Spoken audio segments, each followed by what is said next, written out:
না অস্বচ্ছ? অস্বচ্ছ। আচ্ছা বলো তো কোন কোন বর্ণের উপর যে রেখা বা কষি দেওয়া হয় তাই কি বলে? মাত্রা। পূর্ণ মাত্রা আছে কতটি? অর্ধমাত্রা? মাত্রাহীন? 26 7 6 26 7 6 পূর্ণ মাত্রা? অর্ধমাত্রা? মাত্রাহীন? 26 7 6 26 7 6। যদি বলি পূর্ণ মাত্রায় ব্যঞ্জন বর্ণ আছে কতটি? পূর্ণ মাত্রায় ব্যঞ্জন বর্ণ?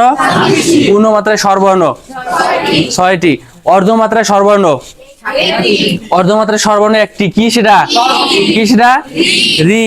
তারপর বলো তো আমরা পড়ছি কি যখন আমাদের এই যে ধ্বনিদারটা বেশি কাঁপে, বলো তো ঘোষ ধ্বনি কাকে বলে? বলো তো, বলো ঘোষ ধ্বনি কাকে বলে? বলছি কি কি বলছি?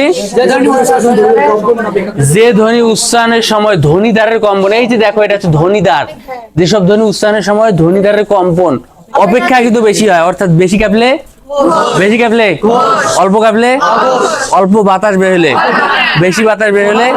দেখো পরীক্ষায় যখন আসে ক, আমরা উচ্চারণের সময় একবার বলি ক,